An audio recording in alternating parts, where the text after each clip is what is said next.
Assalamu alaikum wa rahmatullahi wa barakatuhu, guys. My name is Liaquat Zaman, and if you haven't subscribed to my channel, then do it now and give me a thumbs up, and also click the bell so that if I make any more videos, you guys will get notifications and updates about it. Anyway, so this is a new series that I've started here. A lot of you guys have been asking me, what is your favorite tafsir? Which is not my favorite question, by the way, because I have loads of tafsirs I love. And various tafsirs provide various insights. So I want to show you guys how I approach tafsir and how I go about it. And the website that I kind of use quite a lot is this one that I've shown on the screen. It is known as Al-Bahith Al-Qur'ani or Furqan.co. I'll have the links in the comments below.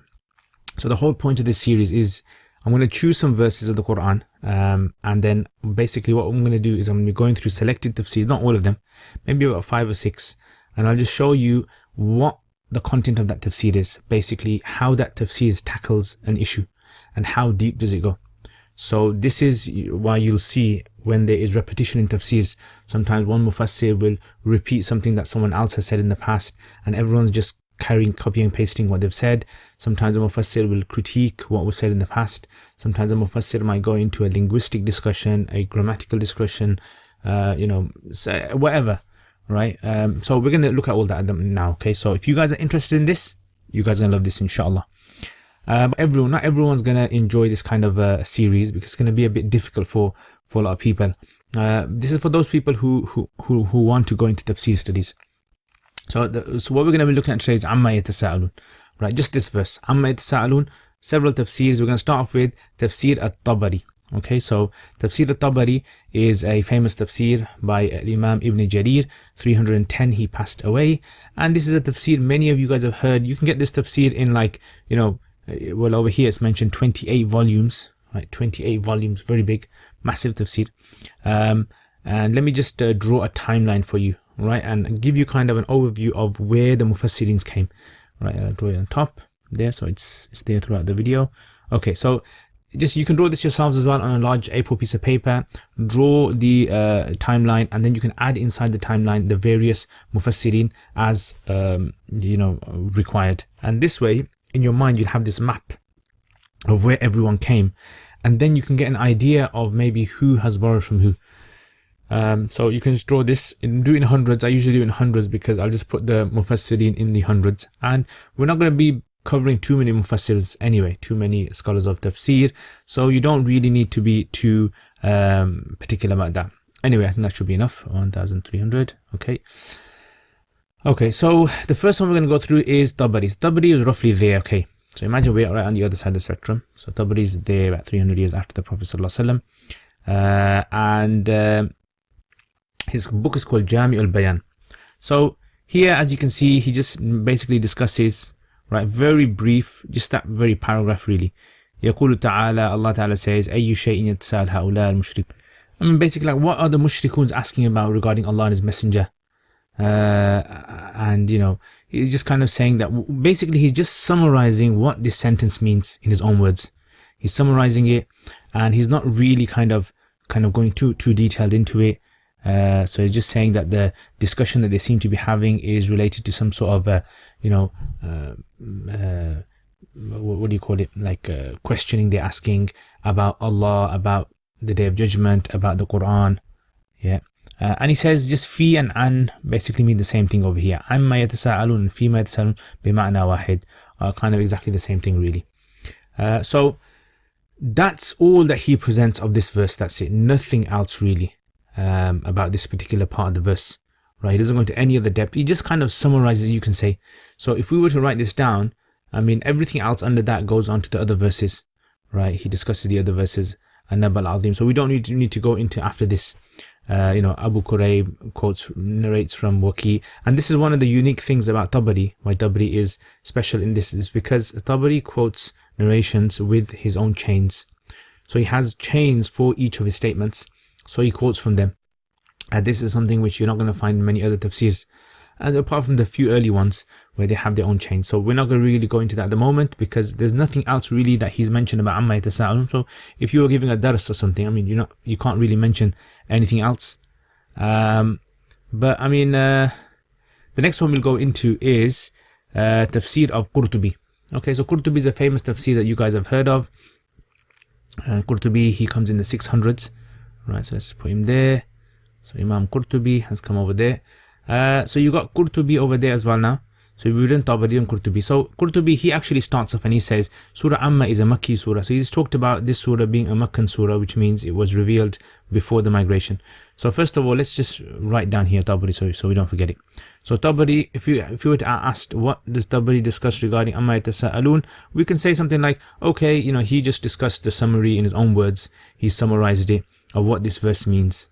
Okay, that's all really. We can't really add much to that. Maybe we can just say the an and the fi, he considers them to meaning one. Okay, the next is Qurtubi now. So Qurtubi goes in a bit more detail, right? So he's come later on. He's come 300 years later. So he's got more exposure to different sciences and different fields. So he's kind of added them in. So he says this surah, first of all, is a Makkan surah. It was revealed before Makkah, before migration to Medina. The number of verses this surah contains, so he says it contains either 40 or 41, whether you count Bismillah as a verse. Alright, so if you don't count Bismillah, it's 40. If you count Bismillah as a separate verse, Bismillah ar-Rahman ar-Rahim, he counts it as 41. And then he kind of goes, okay, let's discuss this concept of Amma. What is Amma? So he goes, it's a question. And originally it was Amma with an alif. Right, so Amma was originally Amma. It's a kind of question regarding what, ma istifham, right? And then why has it changed to Amma? Why has the alif been dropped off for? So the interesting thing that he does is that he kind of quotes other places as well to prove his point. So he says qala Zajjaj. So he says Zajjaj was a famous grammarian. So quoting grammarians is also something which Imam Qurtubi does, and this is something that maybe you can look into as well yourself and try to understand the importance of grammar as well. Or you can see the importance of grammar through this. So he says Zajjaj says Aslu Amma originally was Amma, and the two memes got joined together, Udghimat, alif gets dropped off, and then it becomes that. Then he talks about who is the yatasa'alun, who is the one that's doing the questioning, who is the people, who are they basically. So he says they're Quraysh. And how do we know this? And then he just kind of quotes a narration. But he doesn't have his own chain for it. He just quotes from somewhere else. He just says Abu Salih. He doesn't mention where he gets this from. That's the kind of thing you got to be careful about in Qurtubi and these kinds of tafsirs. They don't quote where they get it from. So there's no kind of real solid kind of chain or reference, that we can reference it where he gets this information from. So he quotes a narration from Ibn Abbas on this, right? But again, we can't really say, we can't say where he gets it from. That's the problem with the tafsir science in many cases, is that it's not like the hadith books where you can actually investigate the chain and you can verify whether the statement is true or not. It's more just like historic references that are mentioned. So anyway, the other thing that we need to be careful about is, that's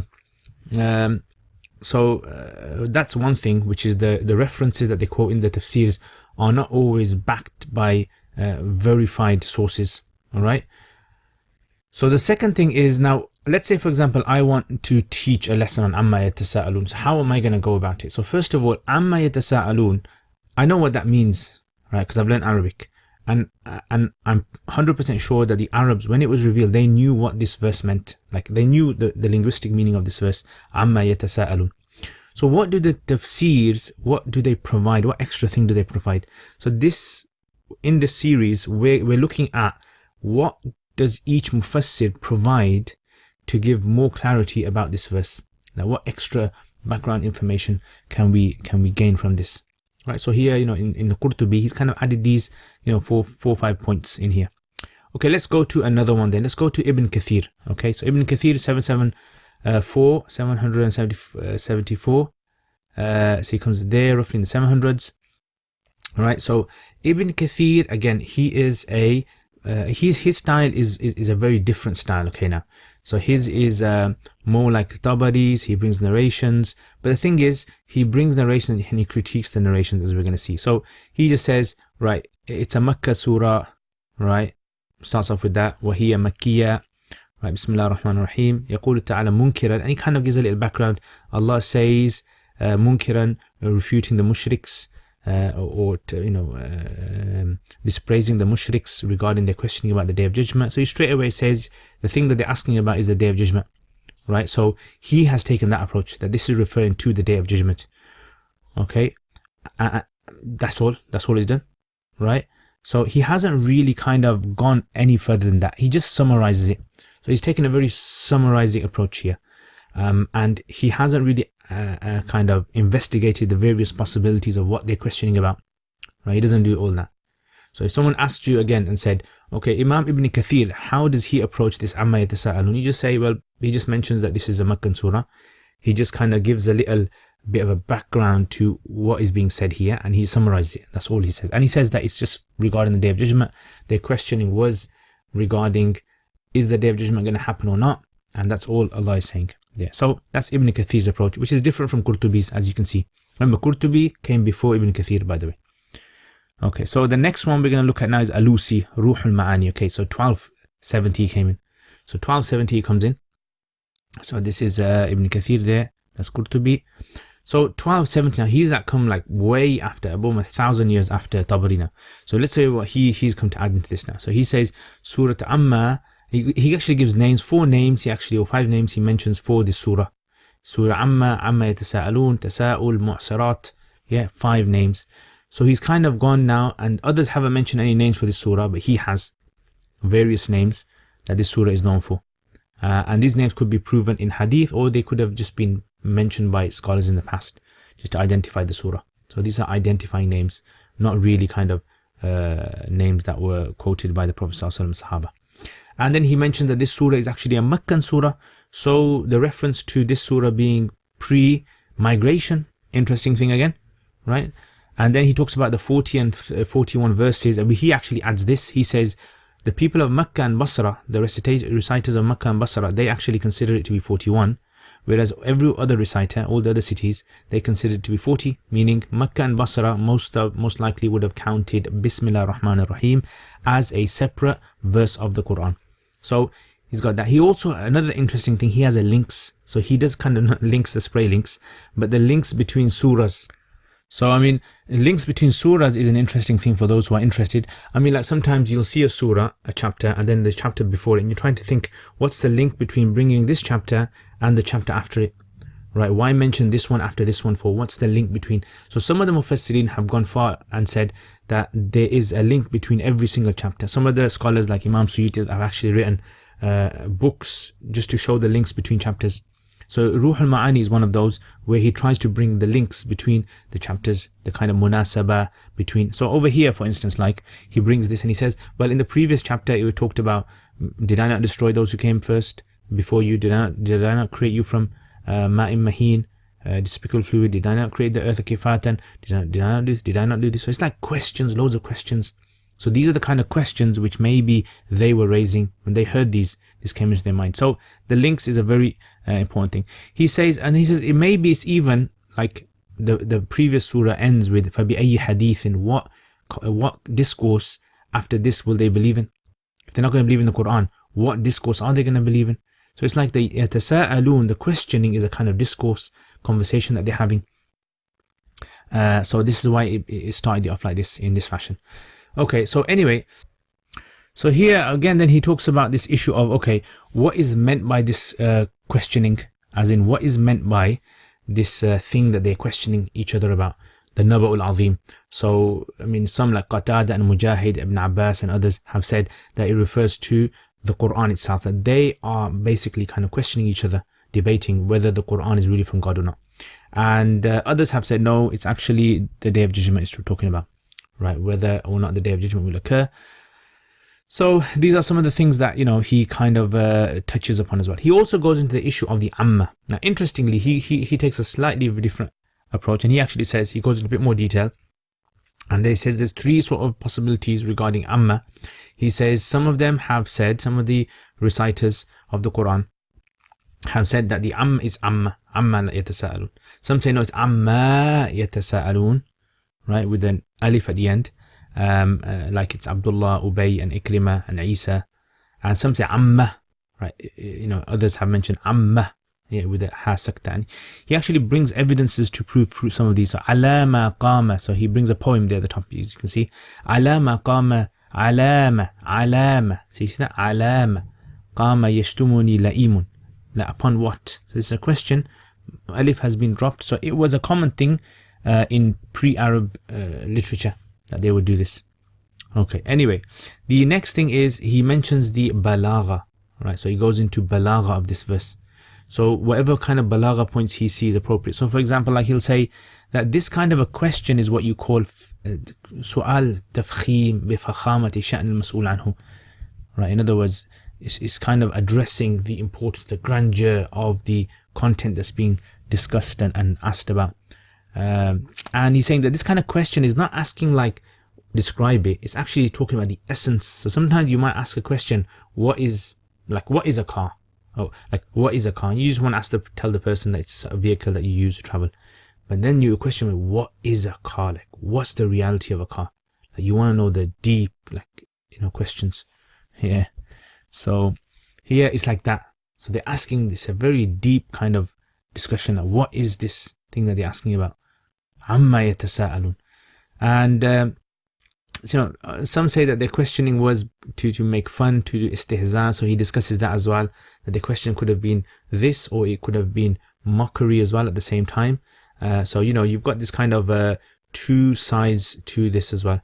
And this is a good thing. I mean, I personally enjoy this kind of tafsir because it opens you up into looking at the various meanings of the verse and how broad or how deep the verse can go in its meaning. Unlike Tabari and Ibn Kathir, which is very kind of brief in these areas, and it just covers like just like the the apparent meaning of it. Anyway, so the next thing is that he discusses the ma. This kind of ma, what is this ma for? Amma yatasa'alun, right? So he kind of goes into, like we said, the whole concept of is this something which is for mockery? Is it something which is going and asking a serious question? So he discusses this concept of the ma, and he says that تحقيق ذلك على ما في الإرشاد أن صيغة التفاعل. Okay, so he goes into another issue now. So he's gone into the issue now of the tasa'ul. In other words, why have they used this sigha yatasa'aluna? Why haven't they used the sigha of yas'al, sa'ala yas'alu? Why tasa'ala yatasa'alu? So he's actually here mentioning about the various different implications of this sigha tafa'ul, right? So what can the word tafa'ul come for? So he goes into depth. I don't want to go into exactly what he's mentioning over here because it's just going to take up too much time. But I just want to show you that he actually goes into various possibilities of what tasa'ul can mean over here. And that if you've got the various possibilities that Arabs use, that means that you can actually implement this in the Quran as well, or understand this from the verse of the Quran. And this, the benefit of this is that this does not go against what the Quran is talking about, because the Quran can have vast meaning based upon the Arabic language. So over here, by him bringing this idea that look, tasa'ul can actually mean just questioning, tasa'ul can mean questioning between two people, tasa'ul itself can actually just mean a question in itself, right? So he brings verses of the Quran. So for example, like over here, as you can see, he says فَبِأَيِّ آلَاءِ رَبِّكَ تَتَمَارَى. Yeah, and in a poem as well, he brings in a poem and he says فلما تنازعنا الحديث فلما تنازعنا الحديث. Yeah, so تنازعنا الحديث, the word تنازع is mentioned over there. Okay, and so this تنازعنا الحديث doesn't necessarily mean that there was two sides that were necessarily fighting over it. So it could just mean that they were just speaking with each other, discussing things with each other. Anyway, that's something that he discusses, which I think is a very interesting thing. So these are some of the points that we can take from Ruh al-Ma'ani. Let's go to another tafsir then. This is the tafsir of Tahir bin Ashur. Yeah, Tahrir wa Tanwir. So Tahrir wa Tanwir is a very good tafsir, a very nice tafsir.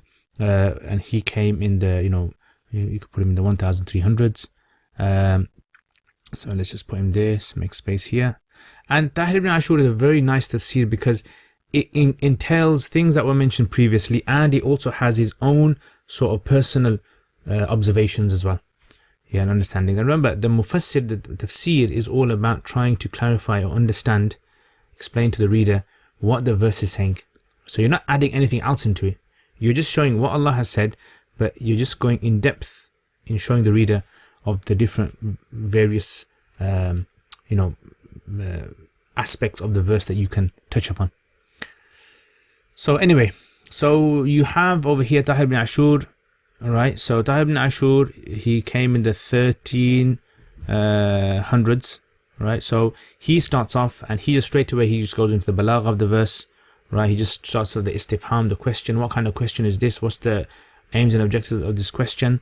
And this is a question that is supposed to raise curiosity in the hearts, right, and to create fear as well. This is like a very powerful question that raises curiosity and at the same time puts fear in the hearts as well.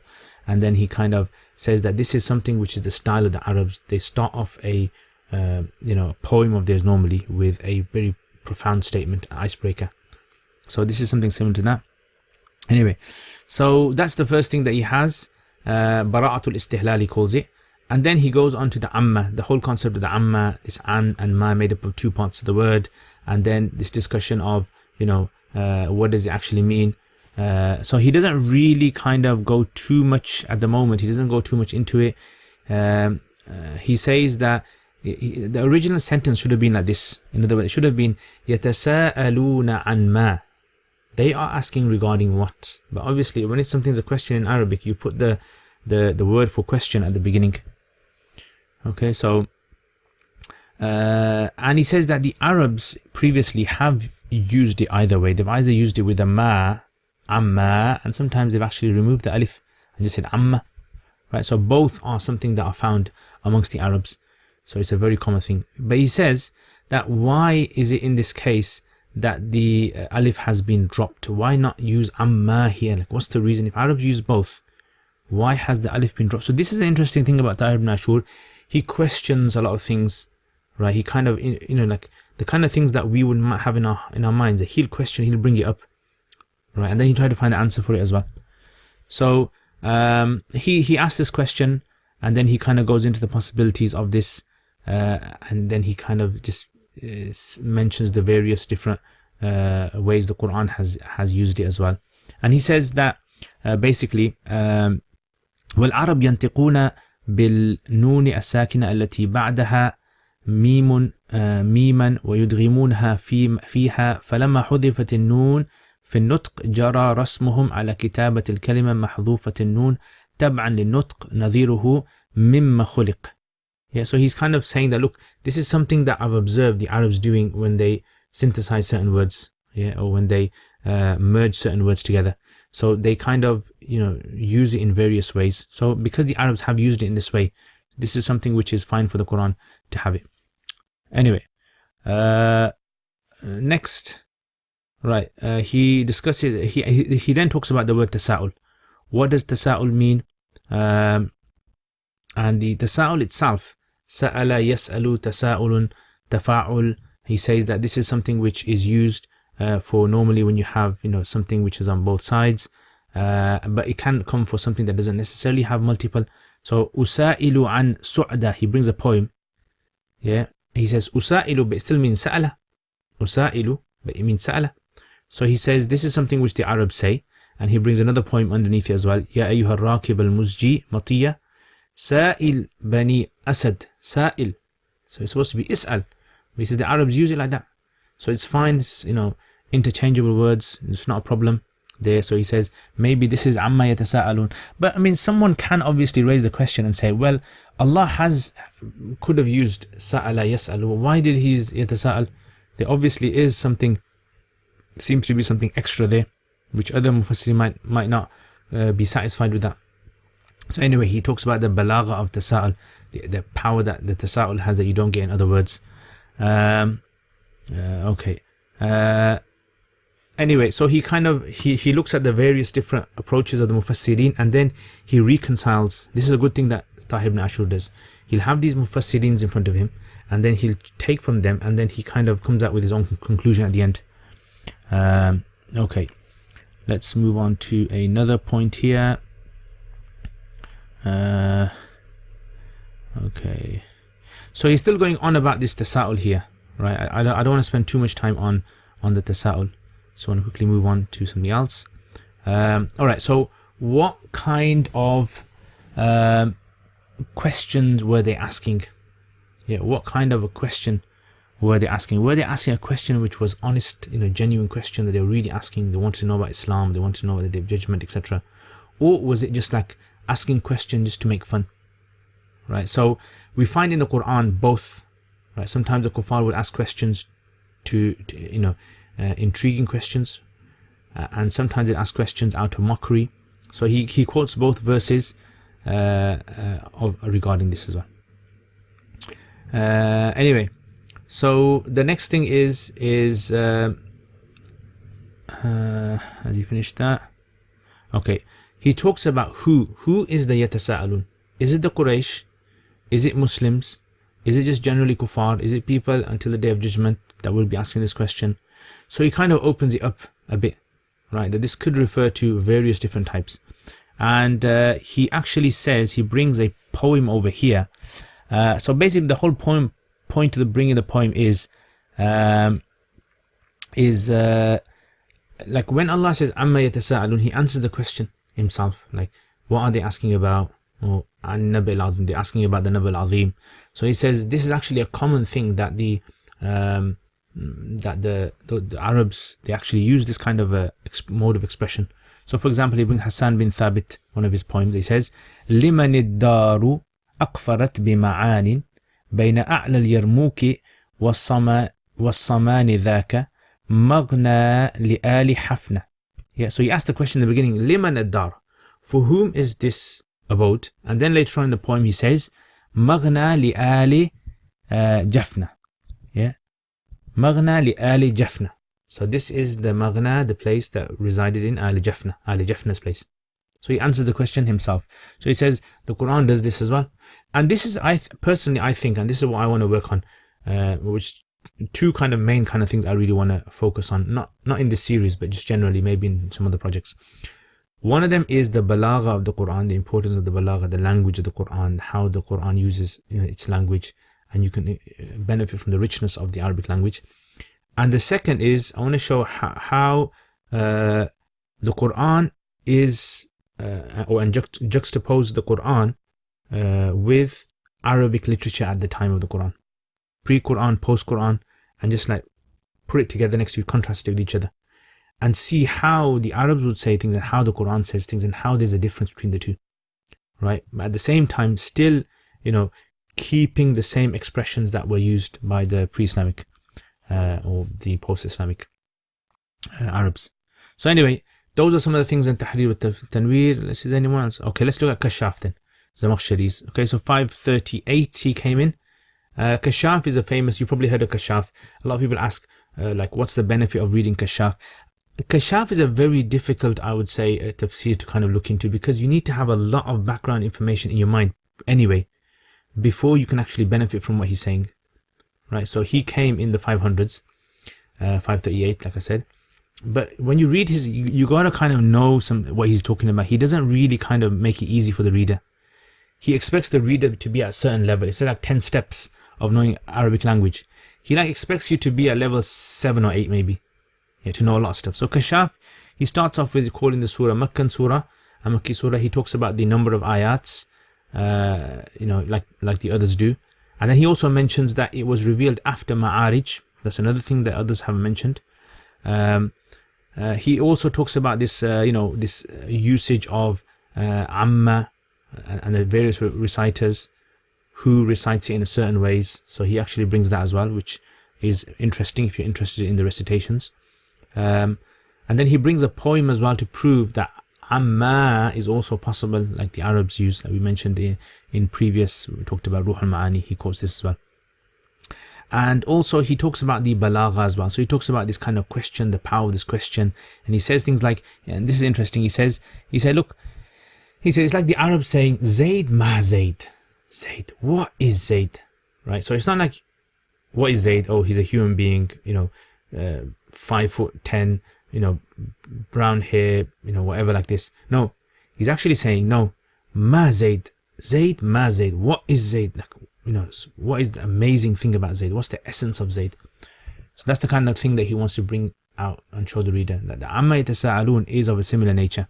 that you're asking about something which is very profound and deep. And then he later on says, Mal ghaul, mal anqa. What is a ghoul? Yeah. And what is, the phoenix? What is the phoenix? This, it's fictional bird. What is it? So then he says, أي شيء هو من الأشياء هذا أصله. And then he just says, this is a statement that's used for, grandeur. And they're asking this, regarding the Prophet ﷺ, or asking him directly, what is this? Anyway, then who is the people that are asking? Who are the people that are asking this question? Right? Who are they? So then he says that these are, the Quraysh. They are the ones that are asking this question, and they're asking regarding the Day of Judgment.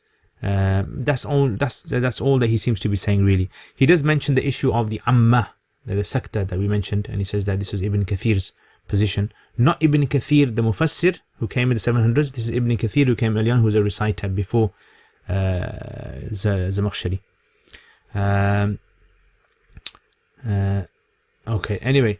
So he says, some of them have said, he goes, in qulta, if you say that you have said that the damir goes back to the kuffar, then what are you going to do with the verse after? So he kind of questions, because later on it says, hum fihi mukhtalifun, they differ regarding it. So if the kuffar are the ones who deny the Day of Judgment, and they're asking, so if they're all in denial, how can they differ? Either they're in denial, or they're not in denial. They can't be in denial and differ. Right? So he says, قُلْتُ كَانَ فِيهِمْ مَنْ يَقْطَعُ الْقَوْلِ. He says, some people were very adamant that there is no Day of Judgment. And he goes, and some of them were like in doubt about it. Like they were agnostic, you can say. And then he says, some have even said that the damir can go back to the Muslims as well. So the Muslims were the one that were asking this question. And the kuffar as well, all of them. But when the Muslims ask the question, it increases their faith, and the non-Muslims, it doesn't increase their faith. Yeah, it just makes them further and further away from the truth. And then he says that the thing that they're asking about can be the Quran, or it can be the Day of Judgment, etc. Okay, finally, let's do one more tafsir. Let's look at Tafseer al-Baydawi, Anwar al-Tanzil. And I think this is good because if you've studied Zamakhshari Kashaf, you can see that he's condensed. Baydawi comes in the 600s, right, 685. He condenses what Kashaf talks about, right? So you have, for instance, like over here, as you can see, let's just make some space over here. Baydawi, I actually studied parts of Baydawi when I was in madrasa, and it's a very kind of deep and very kind of intricate, you can say. You need to know a lot of stuff beforehand to be able to appreciate it. Okay, so Makkah is a Meccan surah. He talks about it being Makkah. He talks about the number of ayahs. He actually just says it's 41 ayahs, right? That's it straight. And then he says, so let's just write this down then. So Baydawi, and he says, so the first thing that he talks about is that it's a Makkah surah. Second thing he talks about is the number of verses that this surah has. So you can even maybe say that maybe he's just decided that it is 41. And then he talks about the Amma issue. He talks about the Balagha. He talks about who are they referring to, who's asking the questions, and what does yatasa'aluna mean. So basically what he kind of does is, you can say, he tries to summarize what the previous Mufassirin have said in the most condensed wording possible. He tries to mention what they've said, but he just tries to condense it all into just short words, which might be a good thing for some people. They think, I can just quickly go to Baydawi, just skim through, and I know what Mufassirin are really talking about, and I don't have to go into detail.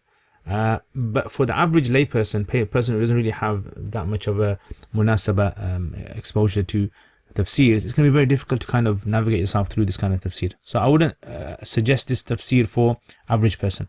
Right? This is for someone who is very familiar with tafsirs. Anyway, so that's what we covered today, and I thought I don't know, maybe this series will take off. People will enjoy it, and maybe it won't. I don't know. You guys let me know in the comments below. What do you guys think? Do you guys think I should continue this and do some more?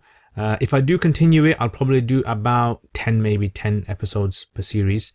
But let me know, what kind of tafsirs do you think that I should touch upon? And I don't say to me all the tafsirs, because that will take hours, right? I just want to touch upon a few so that you get an idea, a taste of the tafsirs, and then later on you can read the tafsirs on your own. But as you can see, just by looking at this, you can see which mufassir has gone into more depth, right? And it doesn't mean that one tafsir is better than the other.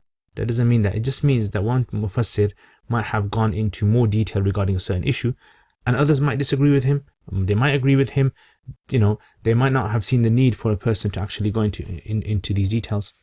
But let me know anyway. Jazakumullah khair for watching this. Thank you for my patrons. All your support. I always love your support, guys. And if you want to become patron and you want to help me make more videos like this, help you guys, and free of charge, people around the world can watch these videos and benefit, and you guys get the thawab and the ajr and the reward in the day of judgment, then become a patron. You can support me any amount you want. I'll put some amounts up there, but if you want to just give $1 a month, I would really appreciate that as well. And also on my Patreon content, if you become a patron, you actually get some extra things that other people don't get, like for example usul fiqh, and also Mr. Sa'i Nahu as well. So yeah, Jazakumullah khair, thank you very much, and let me know what you guys think of this series. Assalamu alaikum wa rahmatullahi wa barakatuh.